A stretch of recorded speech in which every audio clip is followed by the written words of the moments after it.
Okay, good evening, everybody. My name is Gavin, and I'm a concierge. Today, I'm coming here because I have 6 doubts, which I believe if I get the right answer, I'm ready to convert and accept to Islam.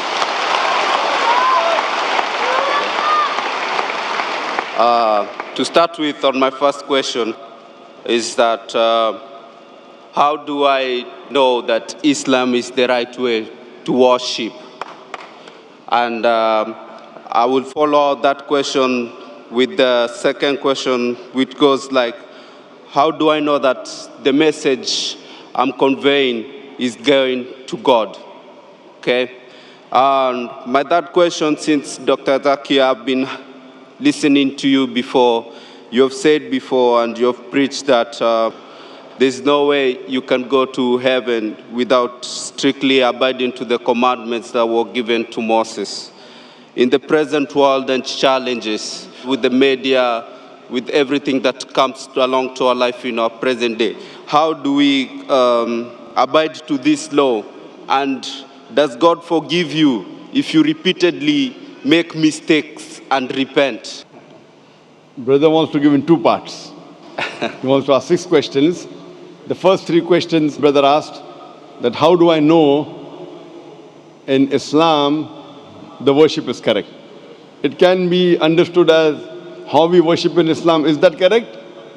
Or it can mean that is Islam the correct religion? What do you mean? Do you want to know that the way you worship in Islam, is it the right way, or is Islam the correct religion of worship? The first question the brother asked, he wants to know how will he come to know that is Islam the correct religion we should follow? And the second part that is similar, that how will you come to know that Islam is the truth? Exactly.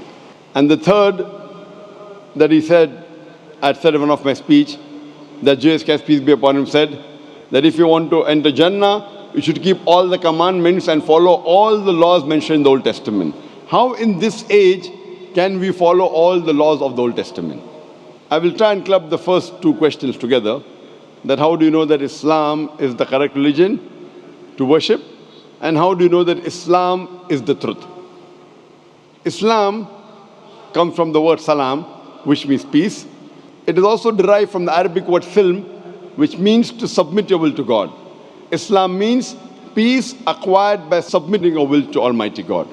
And for any book to claim that it is a message from God, for any religion to prove that it is from Almighty God, this revelation, this book, this religion should stand the test of time.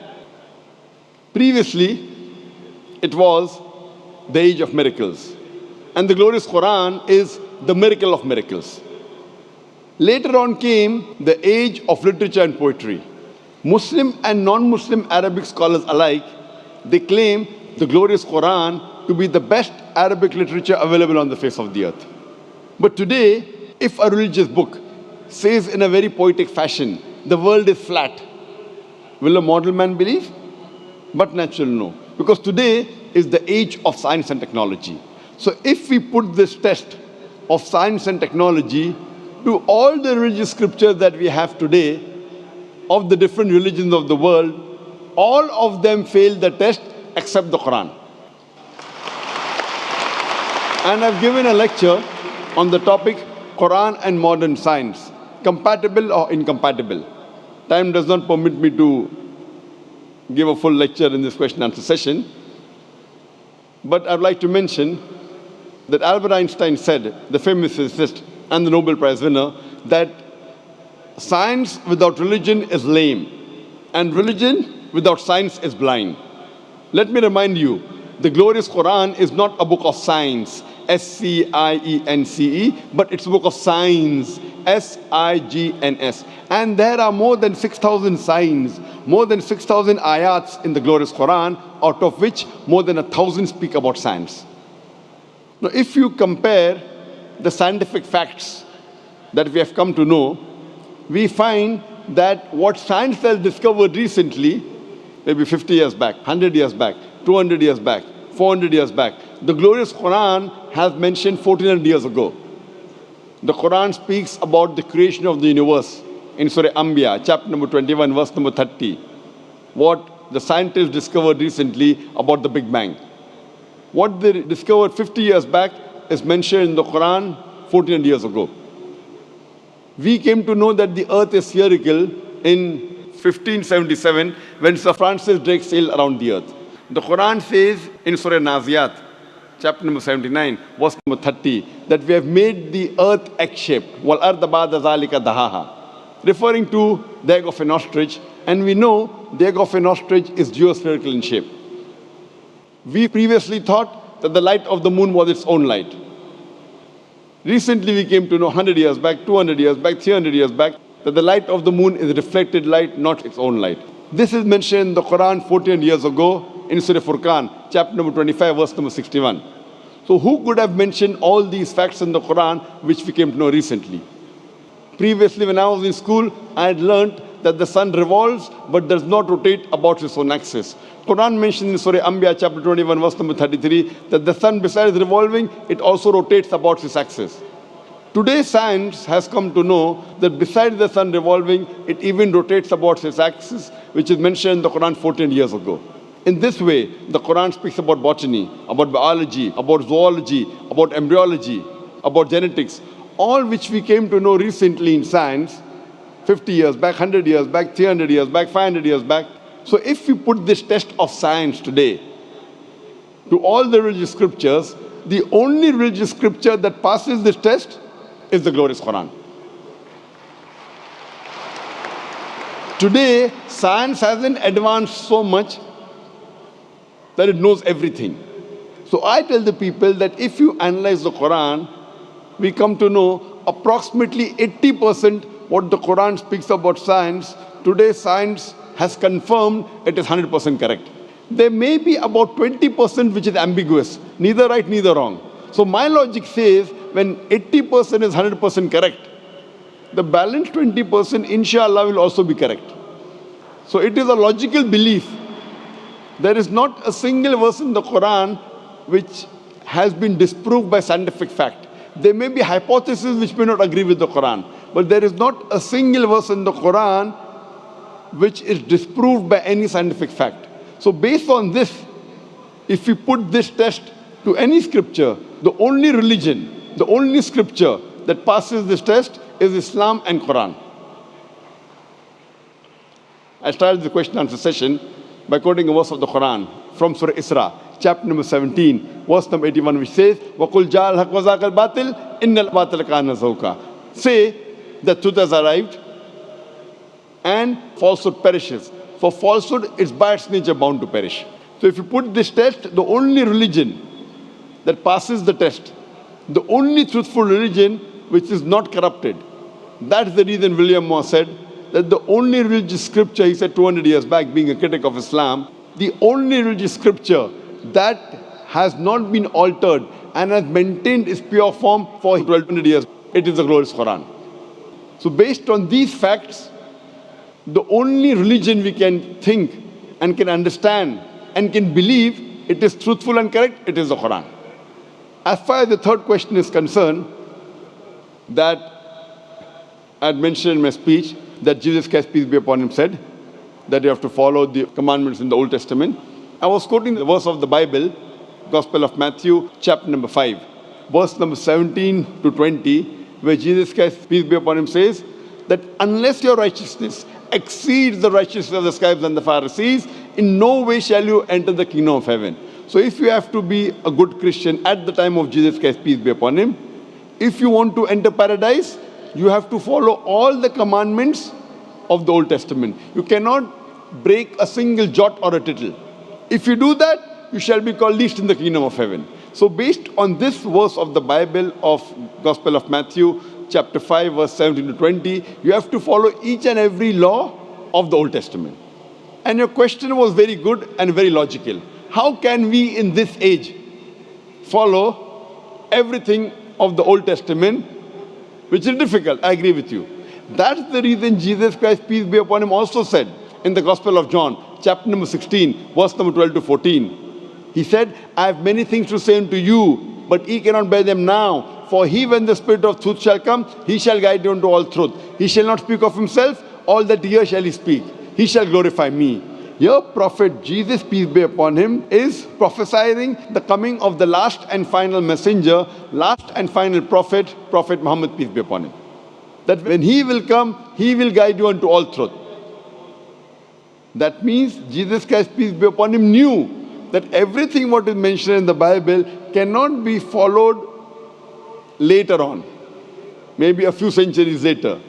That's the reason he said that he, when the Spirit of truth shall come, he shall guide you unto all truth, talking about Prophet Muhammad, peace be upon him. So at that time, maybe it was possible to follow the rules and regulations mentioned in the Old Testament and the New Testament. But Jesus Christ, peace be upon him, said, in future, when the last and final messenger, Prophet Muhammad, peace be upon him, comes, you should follow him. So if you have to be a good Christian today, besides believing in one God, you should also believe in Prophet Muhammad, peace be upon him. Hope that answers the question, brother. You want to ask the question? The other question is, coming from a Christian background with a Christian family, how will I adapt or connect to my family if I convert to Islam and having two different faiths in the same compound? Brother asked the question that if I convert to Islam, how will I connect with my family having two different faiths? Brother, you know there's something like the Old Testament and something like the New Testament. Even though you are a Christian, you can follow the laws of the Old Testament after the New Testament has come. If there is something like the Old Testament and New Testament, there's also something like the Last Testament. The glorious Quran is the Last Testament of Almighty God. And in this glorious Quran, not a single prophet which is mentioned in the Bible has been derogated. In Islam, you have to believe in all the prophets that came earlier. And there are no less than 25 prophets which are mentioned in the Quran. And all of them, except for Prophet Muhammad and a couple of them, they are mentioned in the Bible. So, we have to respect all the prophets of Almighty God. And our beloved Prophet Muhammad said that Almighty God has sent 124,000 messengers on the face of the earth. So if you become a Muslim, you do not have to disrespect any of the prophets mentioned in the Bible. In fact, you will have to tell them, I am following 100% what Jesus Christ, peace be upon him, said. What the other Christians are doing, they may be following 80%, maybe 90%, maybe 50%. You should tell them that Gospel of John chapter number 16 verse number 12 to 14 says, I have many things to say unto you, but ye cannot bear them now. For he, when the Spirit of truth shall come, he shall guide you unto all truth. So I am following Jesus Christ, peace be upon him, much better than the other so-called Christians. So if you become a Muslim, you will be a better Christian than the Christians themselves. Hope that answers the question, brother. Yes. What's the fifth question? I just ran out of questions now. Fine, so all your questions answered. Yes, it has. Thank So you. now are you convinced about the religion of Islam? I'm convinced about the religion of Islam and I'm ready to accept Islam. Do you believe that there is one God? I'm sorry? Do you believe that there is one God? I believe there is one God. Do you believe Jesus Christ, peace be upon him, is God? I believe Jesus Christ was the messenger of God. MashaAllah. Do you believe that Prophet Muhammad, peace be upon him, is the last and final messenger? I believe Prophet Muhammad was the last and final MashaAllah. messenger. Brother, is anyone forcing you to accept Islam? I'm ready to accept. Is anyone forcing you to accept Islam? Nobody is forcing me. Are you It's my doing out of your decision I'm free making will? from myself. Out of Yes. your free will, out of your own conviction? Out of my own heart. Because forcing anyone into Islam is prohibited in our religion, and it is prohibited even by laws of most of the countries in the world. So you're doing it out of a free will, inshallah. I'm doing it out of free will. I will say in Arabic, and inshallah I can repeat it. Ashhadu Ashhadu Allah Allah ilaha ilaha illallah illallah wa ashhadu wa ashhadu anna anna Muhammadan Muhammadan abduhu abduhu wa rasuluhu. wa rasuluh. I bear witness. I bear witness. I bear witness I bear witness that there is no God there is no God but Allah, but Allah, and and Muhammad Muhammad is is the messenger the messenger and servant of Allah. and servant of Allah. MashaAllah, you have become Muslim. And I pray to Allah subhanahu wa ta'ala that He guides you and He helps you to guide your family to come to the religion of peace.